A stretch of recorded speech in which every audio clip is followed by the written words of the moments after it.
indicate the existence of the soul? These are questions that have intrigued and haunted people since they first walked the earth. Today, in the 21st century, experts are closing in on some answers, using new technology and new understandings to unlock the secrets of the soul. 21 grams, less than 1 ounce, a weight attributed to the soul by a Boston physician in 1907. Dr. Duncan McDougall conducted a ghoulish experiment. He watched 6 people die. Dr. McDougall wanted to know whether the soul existed, so he built a delicate scale to determine whether humans got lighter at the moment of death. In just one of the deaths, McDougall recorded a weight change of less than 1 ounce, 21 grams. His experiment got a tiny mention in the New York Times, more of a curiosity than news. Although no one since has been able to duplicate McDougall's macabre test, it's still remembered today as the first time that modern science attempted to quantify the existence of the soul. Cultures since the beginning of civilization haven't needed nor relied on scientific evidence of the soul. A core belief for most cultures and religions is that when our bodies die, there is an immortal part of us that remains past death, our soul. All the world's great major religions talk about us as being souls, as truly being spiritual beings that are incarnated here in our bodies, and that the death of our physical body is not the death of us, it's the death of the body. That us, that special spark that is us, I call that the soul. It leaves.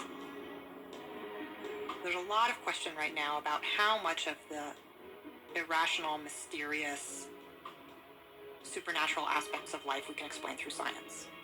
And many, many scientists are directing their attention toward those questions. And I applaud that.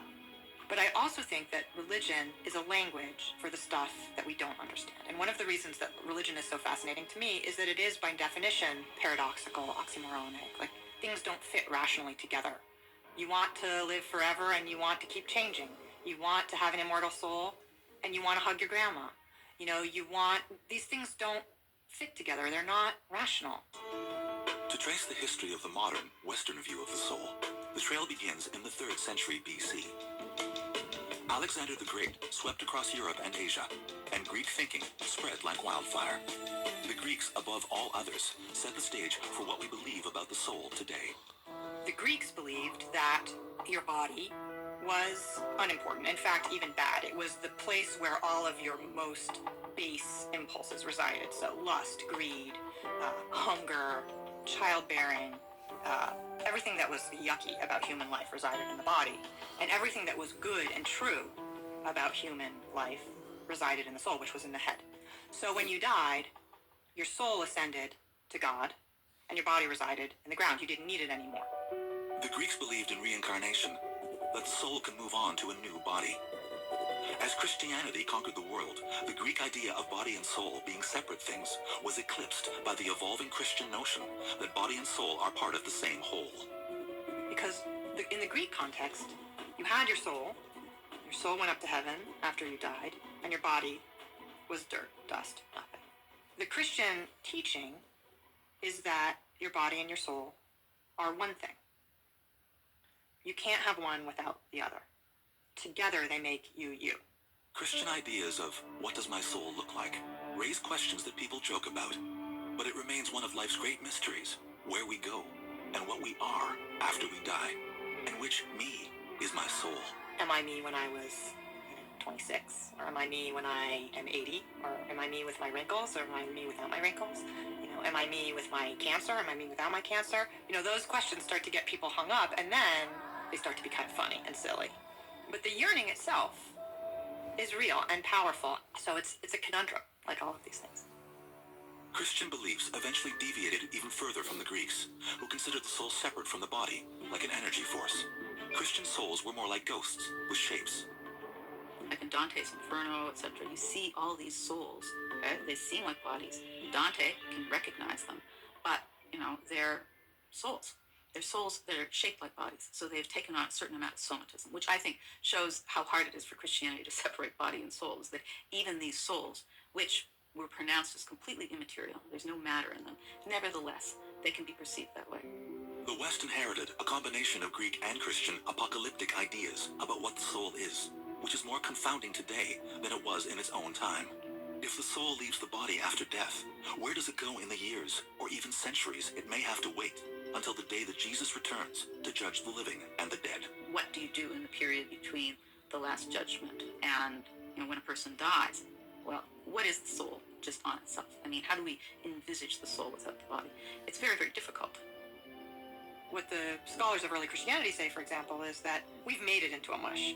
That in those days, there was a word for resurrection, which meant resurrection, and there was a combination of words for immortality of the soul, which meant something different. And now, when we talk about heaven and afterlife, we mush it all together, and we mean heaven, and we mean resurrection, and we mean immortality of the soul, and we mean seeing grandma, and we mean seeing Jesus, and we mean hearing harps, and we don't disentangle these ideas. But in the ancient world, they were very distinct ideas. And you were either in the immortality of the soul camp, or you were in the resurrection camp. Since resurrection involves bodies and immortality involves souls, René Descartes tried to reconcile the two by focusing on consciousness.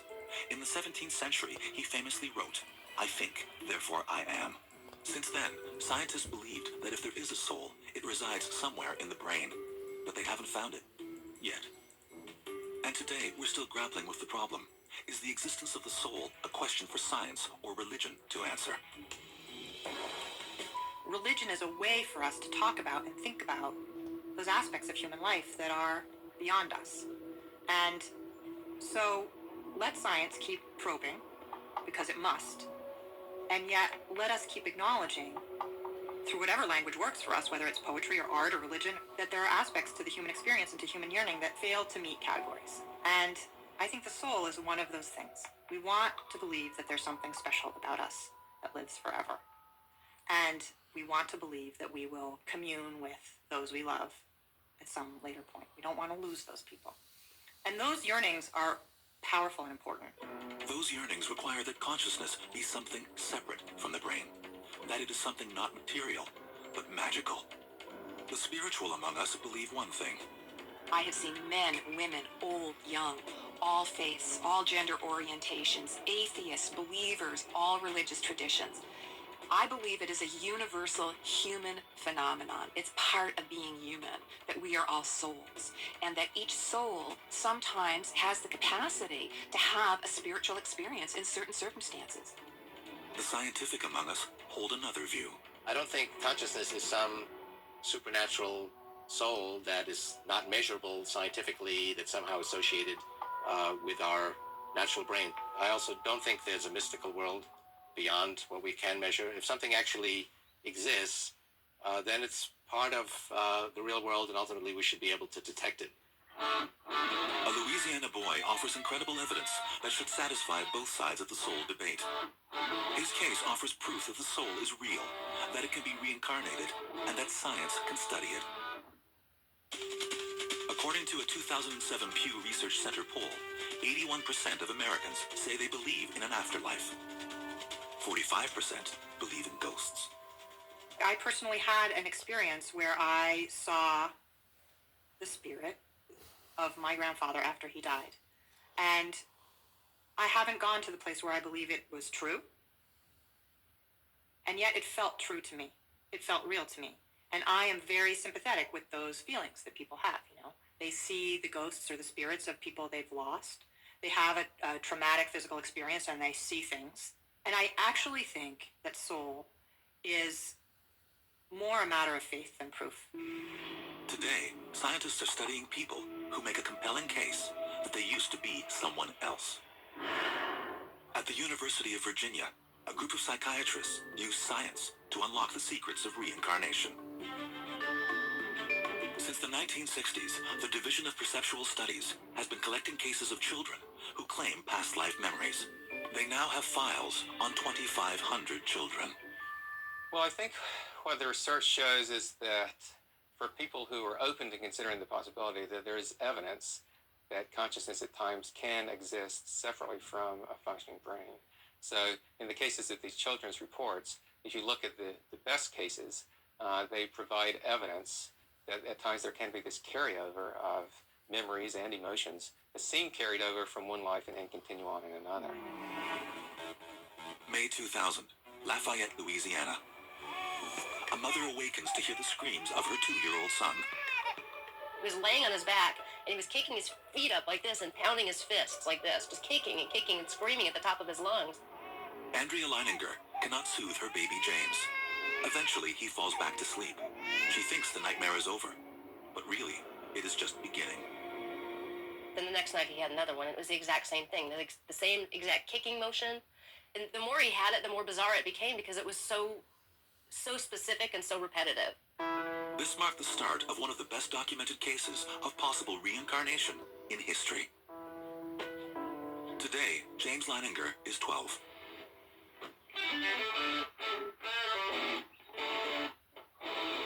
I play sports, baseball, soccer, go to Ascension Episcopal School. I have a lot of friends there. Other kids, when they were younger, say, I want to be a fireman. I want to be an astronaut. But I was always, I want to be a fighter pilot. I want to be in the Marines. Oh, you got your school pictures? Yeah. Well, they came out nice. From the age of 3, James's parents began to hear stories from their son that shocked them. That their son was recalling things that connected him to a Navy pilot who died in 1945. They were skeptical. Bruce is an HR manager in the oil industry. Andrea is a former ballerina turned instructor. As Christians, they never believed in reincarnation, but they began to piece together an amazing story. The first clue came from the terrifying, non-stop nightmares that James began having at the age of 2. He was saying, airplane crash on fire, little man can't get out. Airplane crash on fire, little man can't get out. That's when I was like, oh my God, is that what he's been dreaming this entire time? What he was saying wasn't registering as much on me as what he was doing. He was flailing around in bed. And I remember the very specific thought I had at that point. This looks like The Exorcist. He was freaking out. I had this thought, he possessed. What is going on here?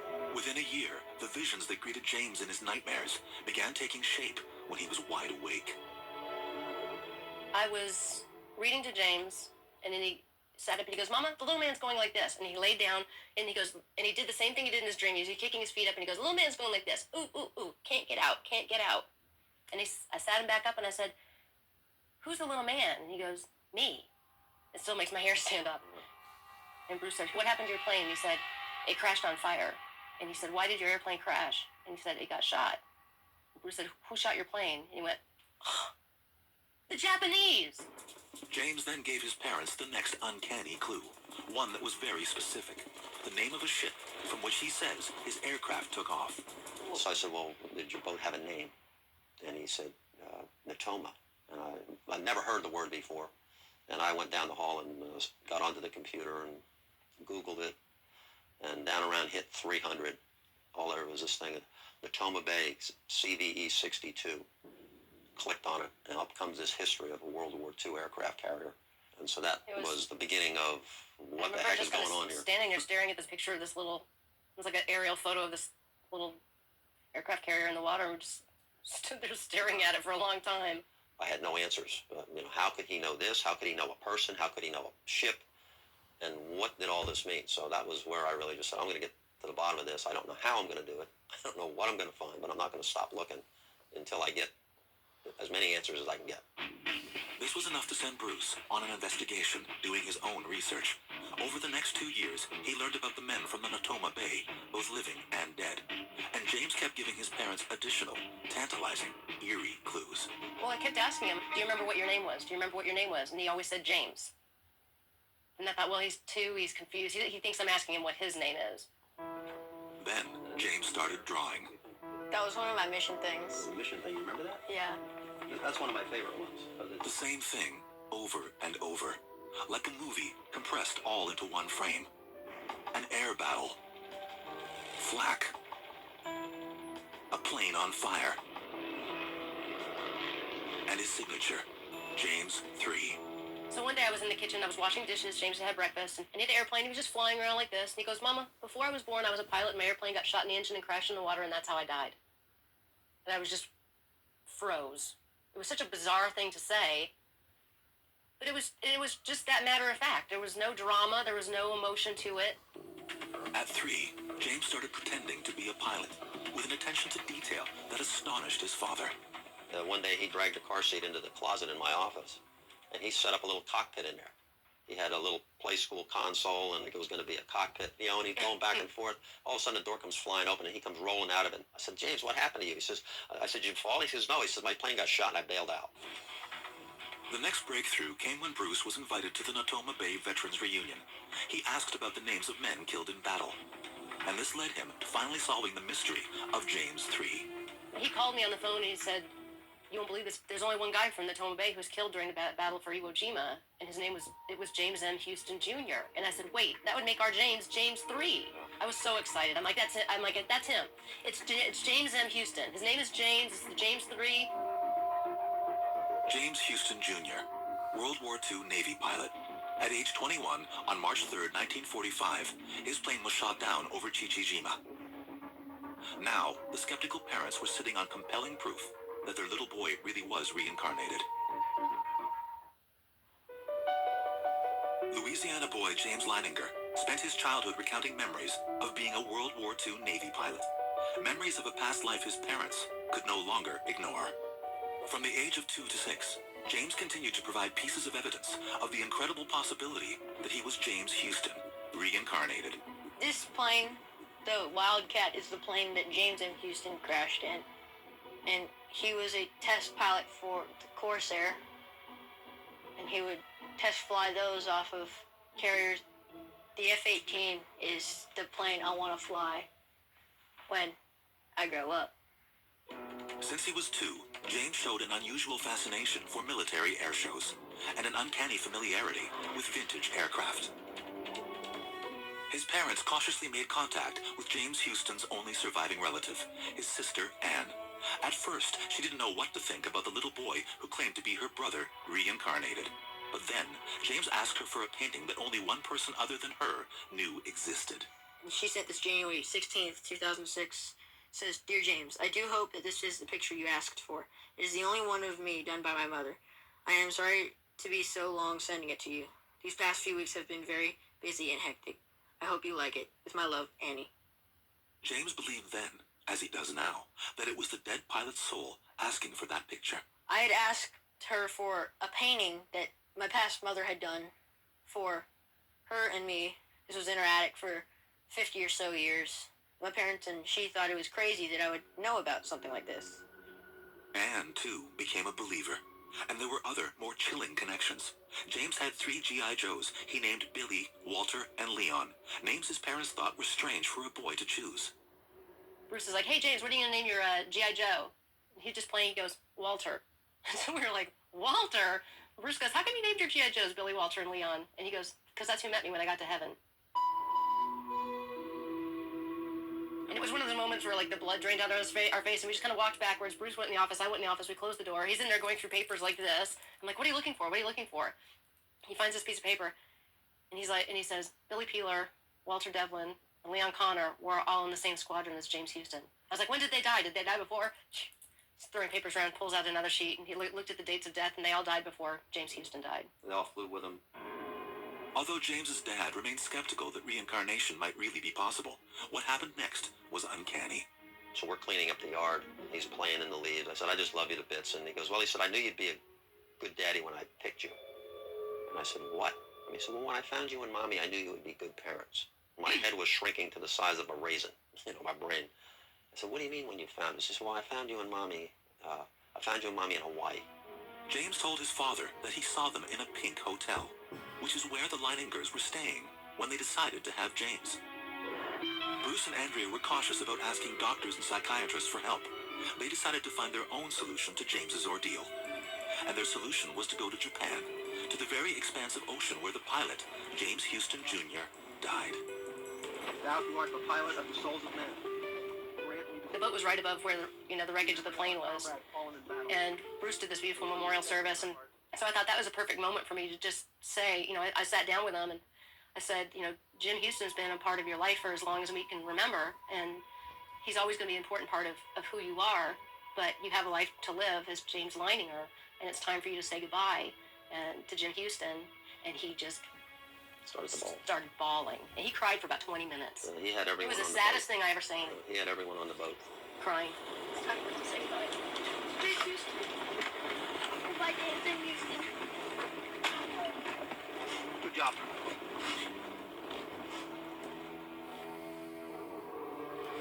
I salute you. Good boy. So brave. You're such a brave soul.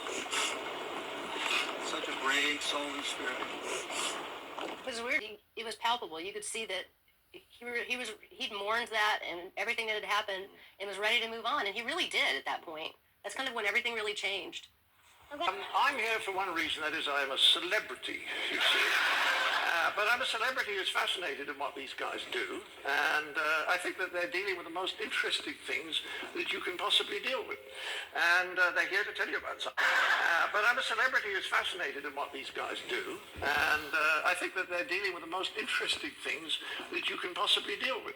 And they're here to tell you about some of them today. I don't know their labels, so they should. I think they should just explain to me. I mean, starting with Bruce Grace. Who are you anyway? I'm Professor. No, but just keep talking anyway. I'm Professor Emeritus of Psychiatry and Neurobehavioral Sciences at UVA and former Director of the Division of Perceptual Studies. Neurobehavioral sciences. What the hell's that? I'm going to let Ed handle that. Oh, all right. Okay, let's find it. Then we got Jim Tucker. Yes, I'm Jim Tucker. I'm a child psychiatrist at the Division of Perceptual Studies, and I'm the current director. Okay, Emily Kelly. Emily Kelly, and I'm research.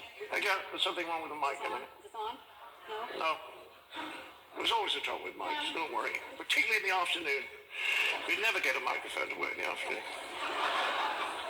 So there's a nice embarrassing pause now, but if we don't get embarrassed, you won't. Here, I'll take this one. Okay, I'm Emily Kelly, and I'm a research assistant professor in the same division of perceptual studies. And Kim Pemberthy. Kim Pemberthy. Yes, Pemberthy. I am not British, I'm American.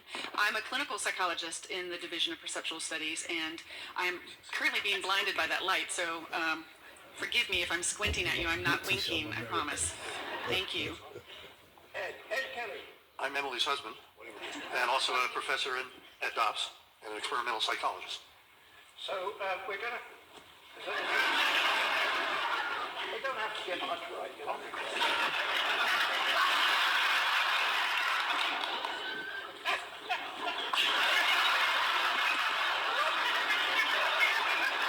Still, the chairs are excellent, aren't they? We've got really, really good chairs together here, and they've spaced them nicely too.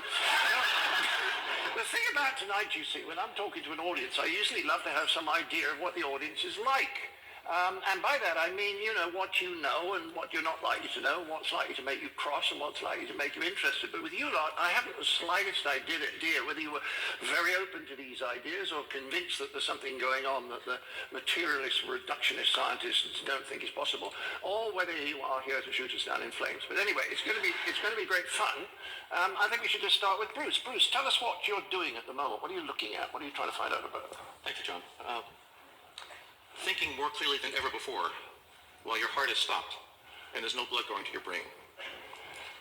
Looking down and seeing your body on the operating table and noticing details, unexpected details that your surgeon later verifies for you. Meeting deceased loved ones, family and friends who you thought were still alive. Meeting deceased people who you don't know, but later recognize from family photos. All these are things that happen in some near-death experiences that may have some bearing on the question of whether we survive death of the body, which is our topic for tonight. Is it possible that our consciousness or our mind survives bodily death? There's a wide range of human experiences that suggest this is exactly the case. Near-death experiences occur to us when we're on the threshold of death, and therefore they raise the possibility that they may teach us something about what happens after death.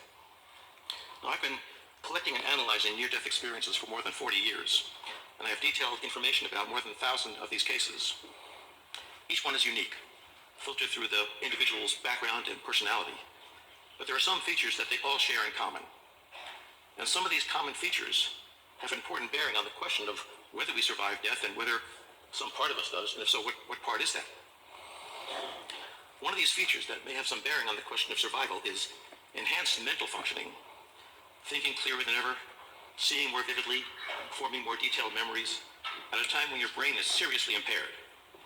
And how is that possible? It seems to defy common sense, and yet it happens. James was a 25-year-old nurse who got deeply depressed and decided to end his life. He took some medications from the hospital where he worked, took an overdose, and lay down in his bed expecting to die. He didn't.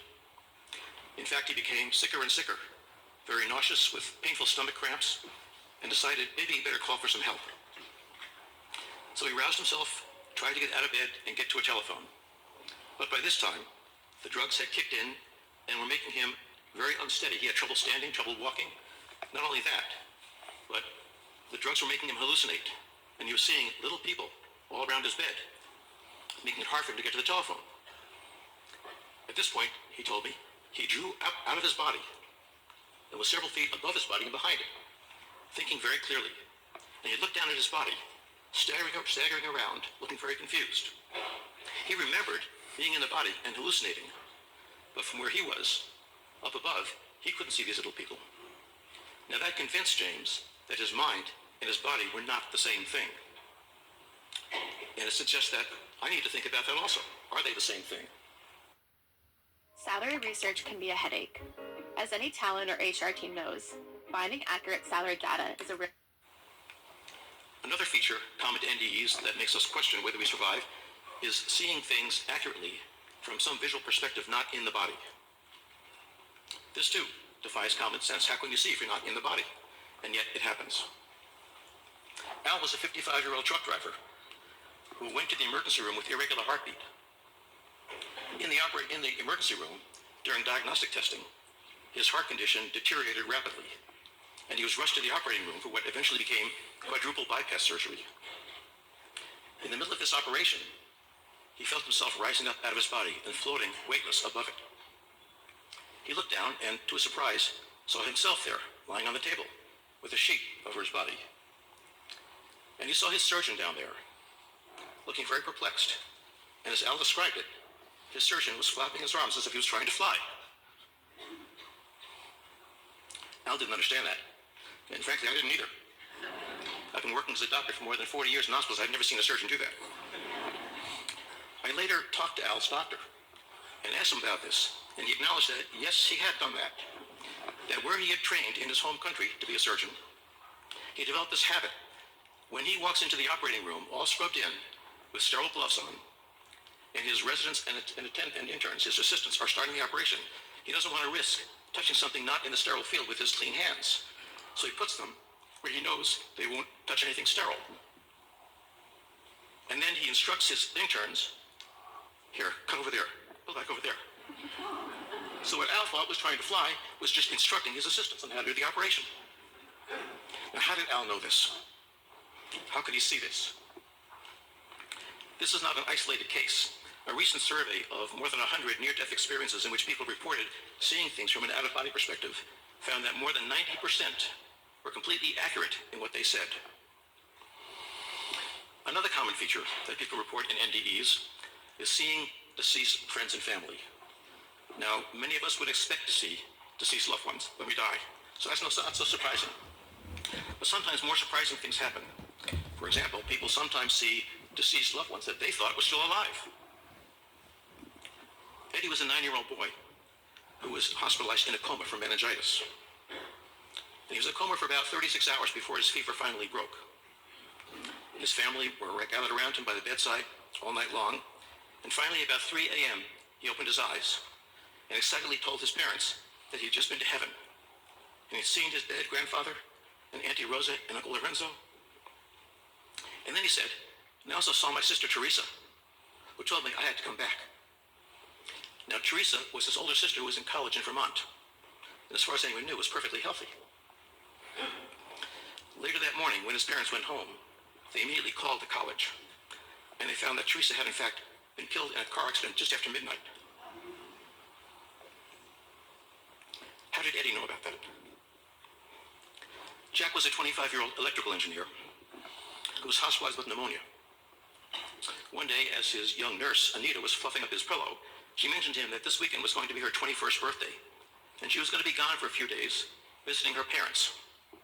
Shortly after she left, Jack's condition went downhill.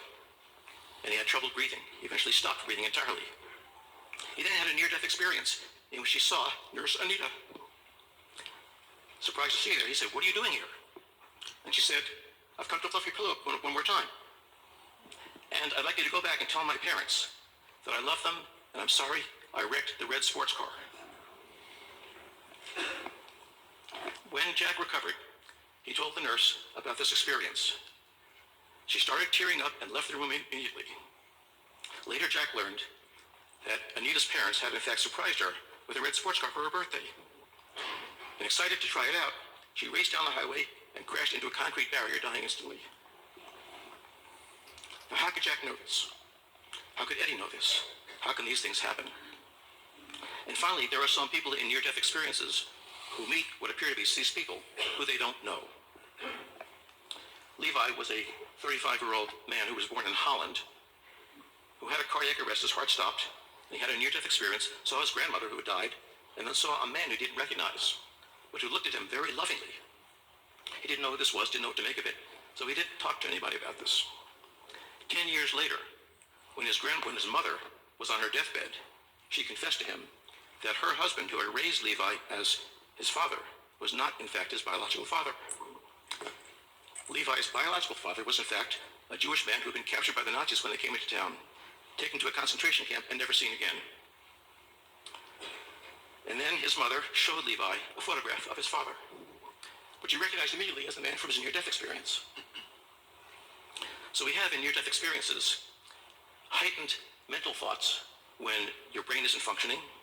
We have accurate perceptions from outside the body. We have meeting with deceased loved ones who you didn't know had died. We have deceased meetings with loved ones who we didn't know, period.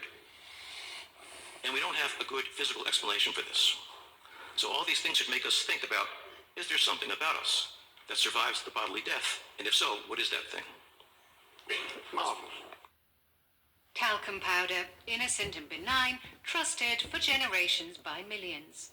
You may have heard of legal cases concerning mineral-based talcum powder sold in the past being brought against manufacturers of some forms of talc, because for decades it may have contained asbestos that has been linked with various forms of cancer. Marvelous. That's not good.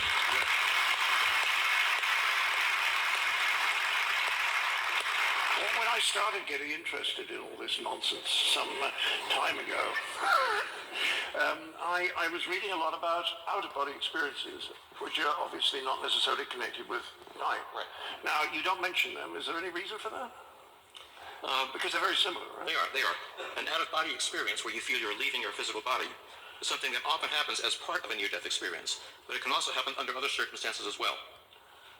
And the reason I chose just to talk about the near-death experiences is because we have some other information about what's going on with the body at that time. So it's a little easier to study what's going on with it. It fascinates me. So sorry. In the out-of-body experiences, there's almost a better chance at being able to check what happened. You know, people... I know a woman on the operating table, bad car accident, who said she left her body and went into the waiting room and saw her parents there. Right. And her brother was there, and her sister arrived late, and Gilligan's Island was on the television. And when she recovered consciousness and started talking to her family, of course, it scared them, and she stopped talking about it. Yeah. But those kind of things are particularly fascinating because, again, how did they get the knowledge? Right. Go on. What were you going to say? I was going to say that what makes the near-death experience, out-of-body experience, so much more interesting to me is that we know that the brain is not functioning very well when this is happening. So we know that there's more than just the brain imagining this. It's something that is happening when the brain is not functioning right. Right. Good. Jim. Yes. Jim Tucker, what are you going to tell us about? Well, I'm going to talk about children who report memories of past lives. And this was work that has been going on at UVA for over 50 years. Division of Perceptual Studies officially started in 1967, so we've now celebrated 50 years. But Ian Stevenson, who started our division, actually started studying these cases in the early 1960s. And we have continued on even after he is no longer with us. And we've now studied over 2,500 cases from around the world, basically, of young children who report memory of a past life. And what they typically do is describe a recent, ordinary life that often ended violently or ended when the person was young. And Ian spent many hours and traveled many miles trying to find these cases, and mostly found them in Asia because in cultures with a belief in reincarnation, people talk about them more. But now, with the internet and with people knowing about our work, we hear from American families all the time. So I'll give you a couple of examples, and this first one is one that we talked about yesterday. So we got a letter one day from this mother in Oklahoma, and she said that she and her husband were just ordinary people. Her husband was a police officer, and she worked in the county clerk's office. But for the last year, their 5-year-old boy, Ryan, had talked about a past life in Hollywood. And he would cry about Hollywood, wanting his mom to take him back there. So to try to help him kind of process this stuff, she decided to go to the public library and check out some books on Hollywood. And they were looking through one day when they came to a picture from an old movie called Night After Night. And Ryan pointed to one of the men in the picture and said, "Hey, Mama, that's George. We did a picture together." And he pointed to another one of the men and said, "And Mama, that's me. I found me." Well, the first person he pointed to was George Raft, who was quite a well-known actor back in his day. But the other man he pointed to that he said he had been was an extra with no lines in the movie. So Ryan's mom wrote to me to see if I could help figure out who this guy was. So I went to Oklahoma and I talked with the parents, I talked with Ryan, and then afterwards, as we were trying to figure out who this person was, Ryan's mom was emailing me sometimes on a daily basis with all these details that Ryan was giving about his past life. He was describing quite a life that, to be honest, I thought was rather unlikely for an extra with no lines in a movie. Eventually, with the help of a Hollywood archivist, we were able to figure out who this guy was. This archivist, she went to the library of the Academy of Motion Picture Arts and Sciences, got all the materials on the movie Night After Night, and there was one picture that included an identification of this guy, and he was a fellow named Marty Martin, who died in 1964. It turned out that Marty Martin did have quite a life. So Ryan said how he had danced on stage in New York, and Marty Martin danced on Broadway. Ryan said he then went to Hollywood and worked in the movies, which Marty Martin did, mostly working on dancing in movies. He said that he then worked for an agency, and Marty Martin started a successful talent agency. In fact, Ryan said it was an agency where people changed their names, and then Marty Martin worked at a talent agency. Ryan said how he had seen the world from big boats and talked about visiting Paris. Marty Martin and his wife went to Europe on the Queen Mary, and we have pictures of them in Paris. Ryan said he had a big house with a swimming pool, which Marty Martin did, and Ryan said that the street address had the word rock or mount in it, and Marty Martin lived on North Roxbury. Ryan also said one time that he didn't understand why God would let you get to be 61 and then make you come back again as a baby. Which is sort of an interesting philosophical question on its own, but we got Marty Martin's death certificate, which said that he was 59. But then I talked with his daughter and with his stepson, who both said no, he was actually 61. So I looked into it, and I found 3 census records, 2 marriage listings, and a passenger list that all gave ages for Marty Martin that meant, in fact, he was 61 when he died and not 59. And altogether, we verified that over 50 of Ryan's statements matched with Marty Martin's life. Another example that I will tell you about is a recent case that I studied, a little boy that I'll call Stephen. He was also 5 years old. When he started talking about how he had been a soldier who died in a war and that it was in the jungle, and his parents asked him if it was Vietnam, and he said yes. And then he gave a last name, which was an unusual last name, and the state where he was from. So his mom went on the Vietnam Memorial website and found that, in fact, there was a soldier killed with that name from that state who had been killed in Vietnam. She pulled up pictures of a bunch of the people who had been killed, and when she got to the one of him, the little boy said, "That's me." So she didn't do any more research. She wrote to me to let me know what Stephen was saying. So then I did do a little more research online. I got a subscription to a online newspaper collection, did a little sort of detective work. And when I went to see the family, I brought some pictures with me. Now, I didn't want to overwhelm a 5-year-old little boy with lineups of pictures. So what I did was show him pairs of pictures where one of the pictures was from this man's life and the other one wasn't. So for instance, I showed him a picture of the man's high school and then a different high school, and he picked the correct one. I showed him pictures of two houses, and again, he picked the correct one. So then after that visit, I continued to do online detective work. I also wrote to the man's sister, and I heard back from his niece, the sister's daughter, and she sent me some family photos. So then I sent some more pairs of pictures to Stephen's mom, and the good thing about these tests when she showed them to Stephen was that she didn't know which was the right picture either. So there was no chance that he was picking up on cues from anything as he looked at the pairs. Now, altogether, we showed him 8 pairs of pictures. A couple of them he didn't make a choice on, but for the others, he was 6 out of 6. Now, along with the knowledge that these kids seem to have about a past life, a lot of them also show emotions and behaviors that seem linked. So I mentioned Ryan crying about Hollywood, and we hear this all the time of kids sometimes crying on a daily basis about missing their family, begging to be taken to their family. For the kids where the previous person died violently, a lot of them will have nightmares repeatedly about that death. So there's a well-known American case where a little boy from the time of his 2nd birthday started having horrible nightmares multiple times a week of a plane crash. And as the case developed, it became clear that he had memories of a particular pilot who was killed during World War II. Mike Billigan. I'm here with Dr. Lloyd Rudy, one of the most famous cardiac surgeons. Dr. Rudy, thanks so much for being with us. You're welcome. You know, we don't get the opportunity to be in the operating room, or even most people don't get the opportunity to visit with a cardiac surgeon who has had experiences with people near death or some who have already been pronounced dead and come back. And so that's what we're going to talk about here, in particular one case, and may touch on another one. Dr. Rudy, why don't you tell us a little bit about that? We had a very unfortunate individual who, on Christmas Day, had, from an oral infection, infected his native valve. If your native valve has the slightest defect, whether you were born with it or you developed it later, it calcified a little and the valve leaflets don't move or whatever, the body recognizes that as something abnormal that it's got to take care of. Okay. So that's what happened to this man, and one of my junior partners was on call, and he had to do an emergency valve resection. Once we were able to accomplish the repair of the aneurysm and the replacement of the valve, we could not get the person off of the bypass. Every time the 4 or 5 liters of blood that we were pumping around his body, we would reduce down to 2 or 3, he'd begin to weaken and his blood pressure would go down and so on. To make a long story short, we simply couldn't get him off the heart-lung machine. Right.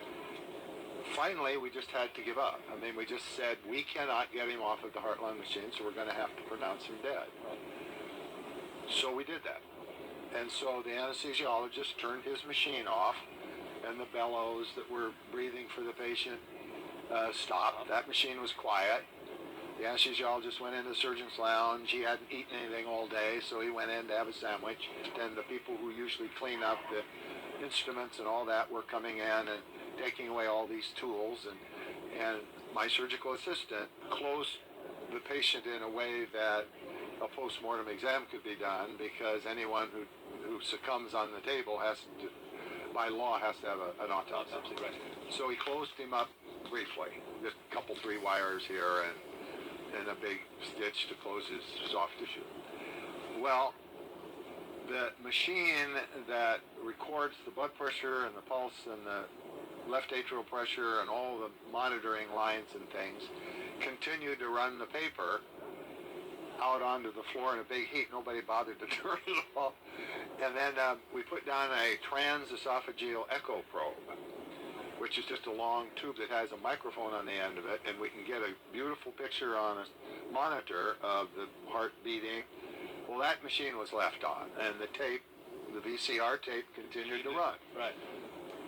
Well, the assistant surgeon and I went in and took our gowns off and gloves and masks and things, and came back, and we were in our short sleeve shirts, and we were standing at the door kind of discussing if there was anything else we could have done, any other medicines we could have given, whatever, to have made this a success. And as we were standing there, it had been at least 20 minutes. I don't know this exact time sequence, but it was close to 20, 25 minutes. Right. That this man recorded no heartbeat, no blood pressure, and the echo showing no movement of the heart, just sitting. And all of a sudden we looked up, and the surgical assistant had just finished closing him, and we saw some electrical activity. And pretty soon the electrical activity turned into a heartbeat. Very slow, 30, 40 a minute. And we thought, well, that's kind of an agonal thing. And we see that occasionally, that the heart will continue to beat even though the patient can't generate a blood pressure or pump any blood. Well, pretty soon we look and he's actually generating a pressure. No, we're not doing anything. I mean, the machines are all shut off, and we're stopped all the medicines and all that. Right. And so I start yelling, "Get anesthesia back in here!" and get the nurses. And to make a very long story short, without putting him back on cardiopulmonary bypass, heart-lung machine and stuff, we started giving him some medicines, and anesthesia started giving him oxygen, and pretty soon he had a blood pressure of 80, and pretty soon a blood pressure of 100, and his heart rate was now up to 100 a minute. He recovered and had no neurologic deficit. And for the next 10 days, 2 weeks, all of us went in and were talking to him about what he experienced, if anything. And he talked about the bright light at the end of the tunnel, as I recall, and so on. But the thing that astounded me was that he described that operating room floating around and saying, "I saw you and Dr. Cattaneo standing in the doorway with your arms folded talking. I didn't know where the anesthesiologist was, but he came running back in.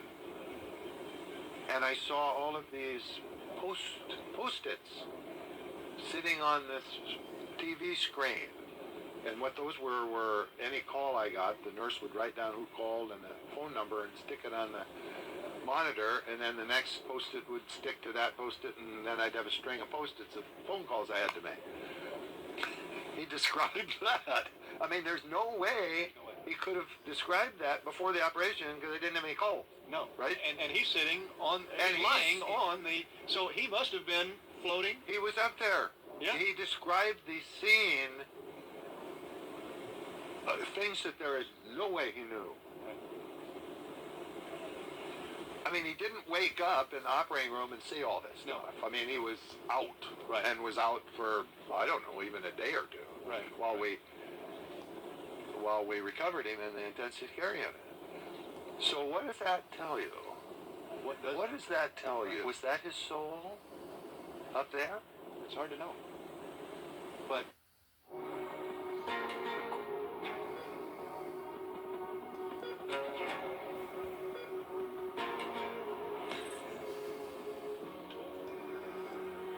I'm super grateful and honored today to have Scott Drummond join us.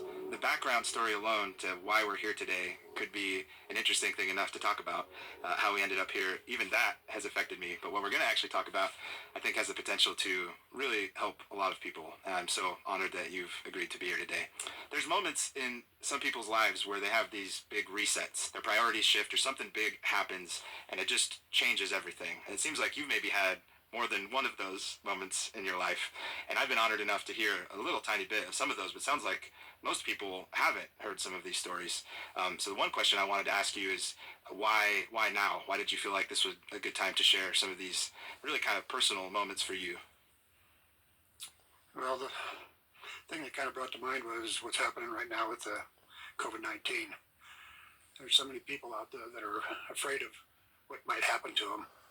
And for me, it's not a fear for me because of what I've gone through before with, passing away for about 20 minutes and seeing things that most people don't get to see. But what I started thinking about after talking to you on the trail that day was how people shouldn't be fearful of death. What it did for me when I was 28 years old was to kind of wake me up and find out where my values are and where I'm sitting with my family and where I am placed with my Father in heaven. At the time I was working for the government, I was working out of town and didn't spend a lot of time at home. And what it did for me was it brought me closer to my family. Here I am, almost 67 years old, and I've talked very little about this because it's meant a lot to me, and it's, other than telling maybe a couple of family members and of course my wife, no one knows about what happened. In my mind it is very vivid every day. I was up on the ski slopes in Park City and having a great time. We were skiing all day and I was in the lift line, and all of a sudden a lady came down and she had her poles going every which way and ran into us in the ski line. And well, needless to say, I skied the rest of the day. When we got through, I took my glove off and down at the car, and my thumb was hanging straight down, and it knocked my thumb completely out of the socket, and I knew I had to have something done. It started to hurt once I got into that warm vehicle. You skied the whole day with your thumb hanging around? Yes. Yep. I knew I had to get something done, so we scheduled surgery and got prepped, and what I remember most vividly was sitting in the operating room, and the doctor put a sheet between me and my right hand, and my right thumb was tore down, and there was a nurse in there, and the nurse in there made mention to the doctor that she'd never done a tourniquet before and didn't know quite how to change the valves, and the doctor said that he'd talk her through it.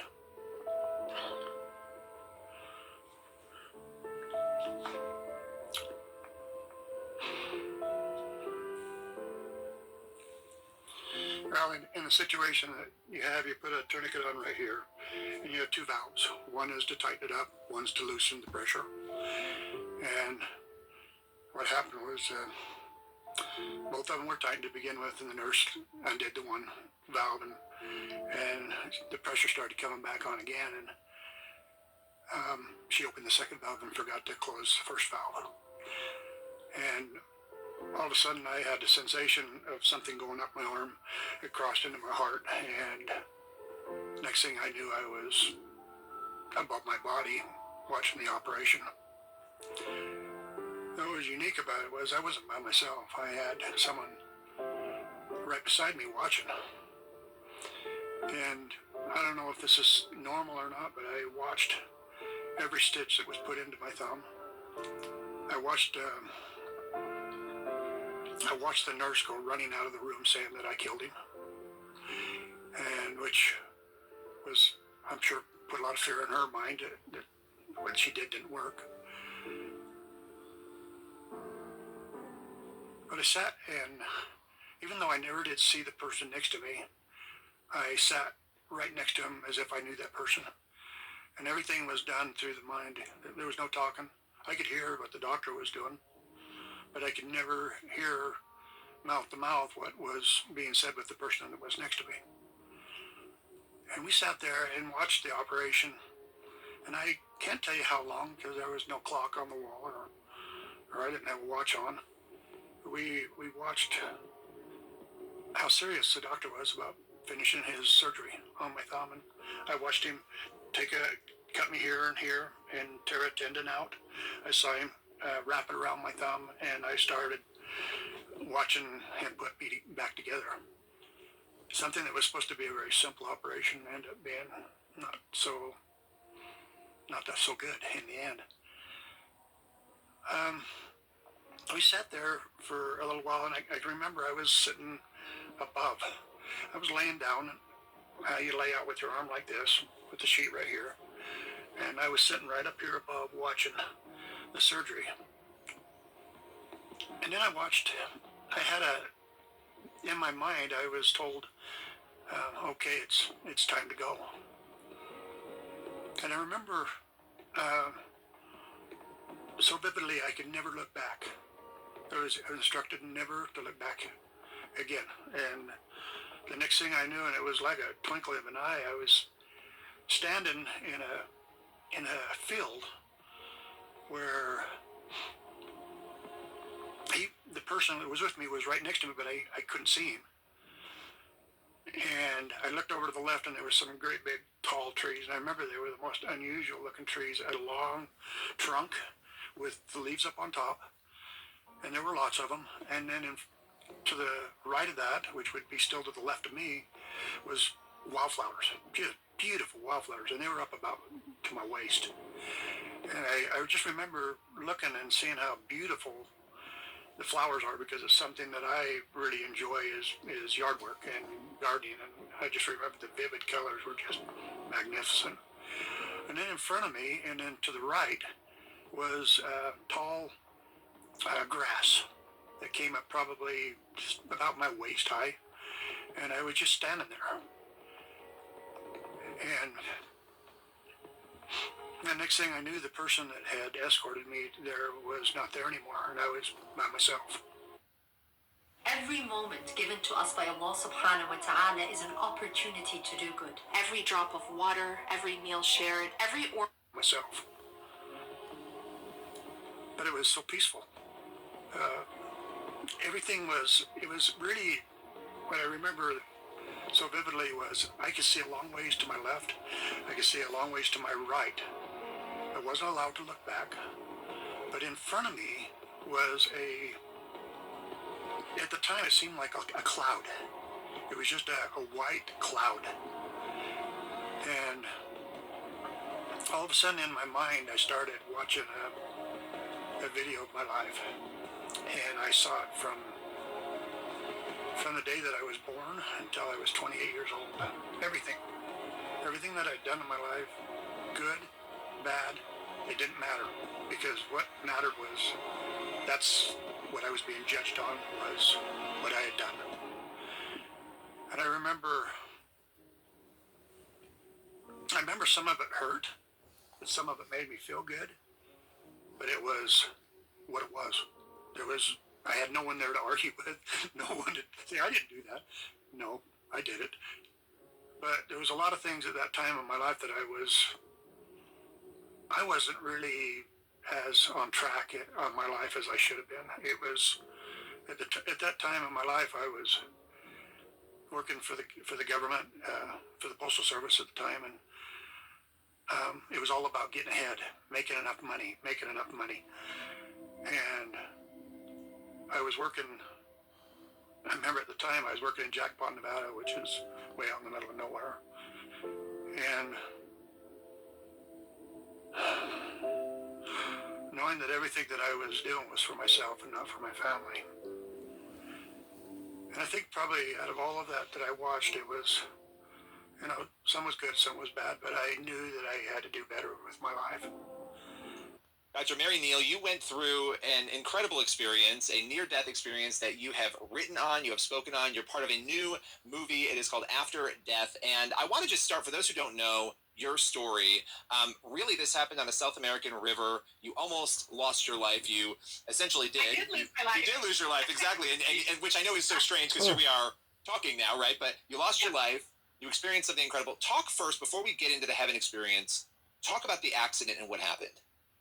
Well, in a nutshell, I mean, obviously, we don't have enough time to really go into it, but my husband and I are avid kayakers. We've kayaked for decades all around the country, internationally, and so this is something we do.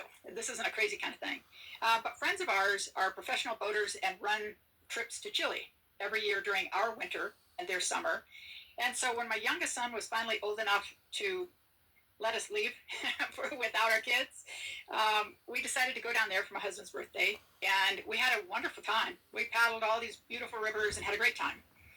And what was going to be our final day of paddling anyway, we decided to paddle a river that's well known for its waterfalls or its drops. And I'm not talking about Niagara Falls, but 10 to 15 feet, which are exhilarating and challenging, but certainly well within our skill set.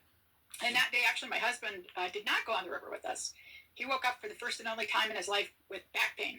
So he dropped us off, and then he was going to pick us up at the end. And so I went on the river with, again, these friends of ours that are professional boaters and a few other American clients. And when we came to the first more significant drop, another one of the clients sort of bobbled her way past me and kind of blocked the entrance to the channel we had selected to go over. And so my only option was to veer over and go over the main part of the waterfall, which is what I did. And when I crested it, I could see the bottom and see tremendous turbulence and flow. And, I knew it wasn't going to be pretty. But what I assumed would happen would be that I would hit the bottom and flip upside down and have to come out of my boat and kind of get tumbled around a little bit and then sort of spit out downstream, which is not a fun experience, but, it is part of boating occasionally, and that's fine. But what happened instead is something I could never have dreamed up. I have to tell you that I had never actually thought about death before. In my medical practice and in my surgical training, I had certainly dealt with death, meaning death of patients, that sort of thing. But at that point in my life, I had not personally lost anyone. I had not lost a grandparent or a parent or a sibling or a friend. I mean, I didn't know anything about death. And so like most people, I think, I never thought about death until I had to. I had never thought about what would happen when I died. If someone had asked me, I'm sure I would have said, well, I think there's something more. I hope there's something more. I don't know. It's sort of this abstract concept that you say, well, I'll think about that someday, not this day. But I hit the bottom, and the front of my boat became pinned or stuck in the rocks and the underwater features. And the boat and I were immediately submerged under 8 to 10 feet of water. And I am a spine surgeon, so I am very calm in high-stress situations. And I didn't panic. People always ask, oh my gosh, did you panic? And no, I didn't panic.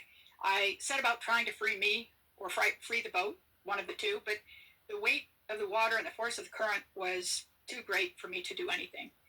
And I thought about my options, which, of course, were very few. I realized that I would probably die. And it would be very easy for you or anyone who's listening to assume that, oh, a peace came over me and, oh, I gave in. I don't have the words to explain this so that you would actually understand it, but I made a very active choice and asked that God's will be done, regardless of what that meant. And it seems like it would be a really passive thing, but it was a really active choice. And I really did have a choice. I could either choose God's will or fight it. And either way, I was going to die. I guess it didn't really matter. But the moment I asked that, I was immediately overcome with this very physical sensation of being held and comforted and reassured that everything would be fine. My husband, even as you're underwater, drowning. Oh, no, I was underwater, for sure. Yeah. This all happened underwater. Wow. And I was being held by Christ, which, it took me a long time to actually say that out loud. Because like probably everyone, I mean, even though we talk about not having to earn God's love or work for it, in our hearts, we still believe that, oh, we're not good enough. Like, oh, I'm, why me? I mean, I'm nobody. And that's really one of the first really beautiful things I think about my experience, because it really is true. I mean, we are individually so completely known and so purely loved. We don't have to earn that. I mean, it's hard to accept that for us. I mean, but it's true. And so you're in this moment. You know in that moment, I'm going to die. There's no way out of this, and you feel that sensation that overtakes you. What then? Once your eyes go black, once it happens, right? They never went black. They never went black. So you never had. No. There was no transition moment. It just flowed right. For me personally, I never felt alive and then dead, conscious and then unconscious. I felt conscious and then more conscious. Wow. Alive and then more alive. No, I never felt. I never felt dead. Yeah, there was no gap moment. No, not for me. And I will tell you that I'm very pragmatic and sort of concrete thinking. And God's time is different. The spiritual world's time is different. And there was definitely a shift in time, dimension. I'm not quite sure what the metaphysical words would be, but I could experience all of eternity in every moment. And so I could be helped by Christ and be reassured and taken through this life review and all these things. But at the same time, I was still me. I mean, perhaps my best me, but I was still me. And I had this little thought balloon off to the side thinking, wow, this is really strange. Wow. Did you know it was the afterlife? I mean, did you know in those moments? At this point, I was thinking, like, this must be a hallucination. I must be hypoxic. And so I would do self-assessment exams. I'd say, okay, wait a minute now. I must have an air pocket because I'm very good with time. I knew I'd be underwater how long to still be alive. So I thought, okay, I have an air pocket. So I would think about, okay, take a breath. Do you feel air? And I'd say, no, I feel like a manta ray. I feel like an ocean creature. I felt glorious, actually. And it was water, but I could still feel the plastic of my boat. I could feel the weight of the water. I could feel the current slowly pulling my boat out, my body out of the boat. I could feel my legs breaking as that happened. I mean, I could feel all these things with no pain, I might add. But at the same time, I could feel this intensity and purity of love and Christ holding me and taking me through this life review and learning everything he taught me there. And then my spirit left my body. And I mean, it's truly a spirit. We leave. I mean, we all have these bodies here because that's part of this experience. But no, the real me, the essence, the spirit, the soul, whatever you want to call it, I don't care. I rose up and out of the river and just felt glorious is just not even the right word, but felt so glorious in this incredible lightness of being. And once I was above the river, it was like Jesus kind of like, I don't know, this sounds corny to say, but he just kind of released me to the heavens. And then I was greeted by this group, again, of, I don't know what, people, spirits, beings. Again, those words mean different things to different people, so I don't know what to call them. But I knew that they were people who had known me and loved me as long as I have existed. I knew that they were all people who were important in my life story. I didn't personally recognize them because, as I said, I didn't know anyone who had died. But let's say maybe it was a great-grandparent who died before I was born, who knew me, knew of my existence, but I didn't know them. Someone tied to you, but you didn't know, right? So that's really interesting. Yeah, no, and I absolutely know that the next time, unfortunately, there are plenty of people who will be there to greet me that I will recognize and I will know. And the beautiful thing is that, when sometimes people say, well, I don't want to be reconnected with my father because he was a jerk and I hate him and I never want to see him again. But one of the incredible things is that when we are reunited with people, it is with an absolute understanding of the history, the backstory, what the purpose of it all was. And we're reunited with an absolute purity of love. And so even people who you didn't like here on earth, I mean, it's purity of love. I'm convinced that where love is present, and specifically where God's love is present, there's just no room for any of those destructive emotions. It's sort of like, light and darkness. I mean, all you have to have is a little tiny bit of light and darkness can't exist because darkness isn't actually real. We talk about it, but it's not real. It's just the absence of light. And I'm convinced that all the destructive emotions that we feel, it's just an absence of love. Yeah, well, and that was not a hallucination. That was something you really experienced. Yeah, well, it was very difficult. And most people who come back from a near-death or after-death experience have a period of time, some people it's short, some people it's longer, but a period of time of really a couple things. First of all, disbelief that they're back, and really depression. And then you sort of struggle with, okay, well, what does it all mean?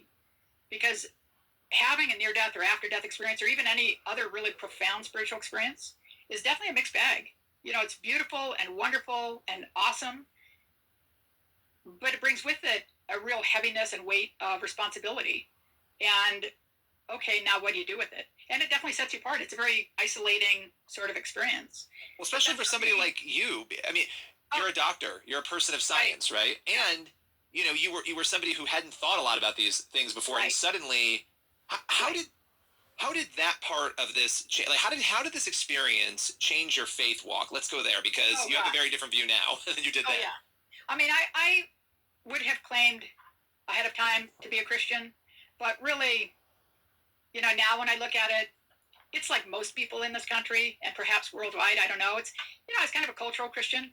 Like, okay, that's just kind of what I was. I happened to be born in the Midwest, and we went to church. But that's not really being a Christian. That's a cultural Christian. You can be a cultural anything. Right. But I would say that currently, without any doubt, first of all, my number one identity is that I am a beloved child of God, period. Everything is secondary to that. I mean, believe me, I love being a wife. I love being a mother. All those two jobs are critically important to me. But the only thing that truly, truly matters is that I am a beloved child of God. And so my experience...